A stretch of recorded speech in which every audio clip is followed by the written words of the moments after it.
மின்னலை பிடித்து மின்னலை பிடித்து மேகத்தில் துடைத்து பெண் என்று படைத்து வீதியில் விட்டு விட்டான்.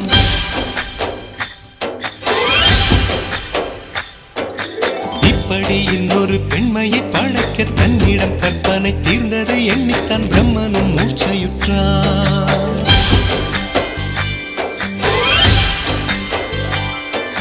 மின்னலை பிடித்து மேகத்தில் துடைத்து பெண் என்று படைத்து வீதியில் விட்டு விட்டான். இப்படி இன்னொரு பெண்மையை படைக்க தன்னிடம் கற்பனை தீர்ந்ததை எண்ணித்தான் பிரம்மனும் மூர்ச்சையுற்றான். அவளின் நாசிக்குள் நுழைந்த காற்று உயிரை தடவி திரும்பும் போது மோட்சம் அடைந்து ராகங்கள் ஆகின்றதே. மழையின் துளிகள் அவளை நனைத்து மார்பு கடந்து இறங்கும் பொழுது முக்தி அடைந்து முத்துக்கள் ஆகின்றதே. மின்னலை பிடித்து மேகத்தில் துடைத்து பெண் என்று படைத்து வீதியில் விட்டு விட்டான்.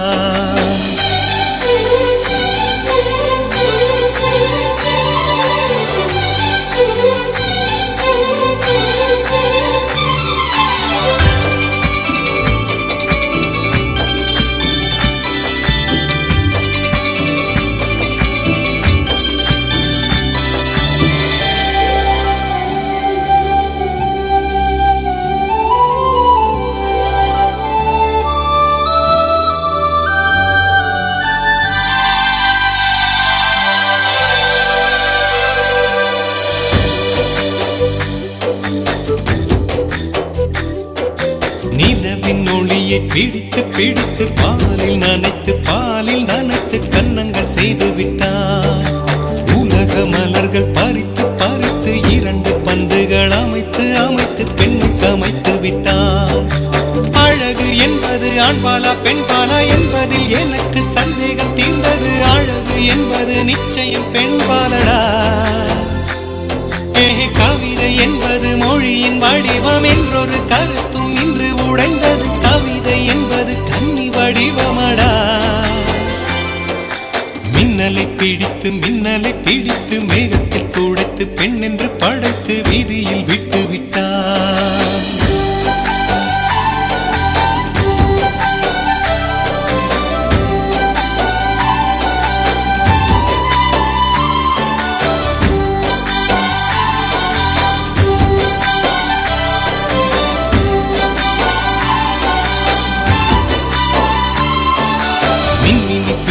மின்மினி பிடித்து கண்களில் பதித்து கண்மணி கண் பறித்தாள்.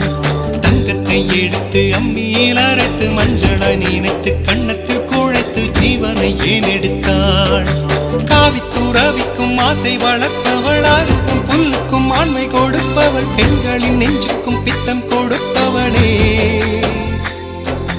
தெரிந்த பாகங்கள் உயிரை தந்திட மறந்த பாகங்கள் உயிரை வாங்கிட ஜனனம் மரணம் ரெண்டும் தருபவளே. மின்னலை பிடித்து மேகத்தில் துடைத்து பெண்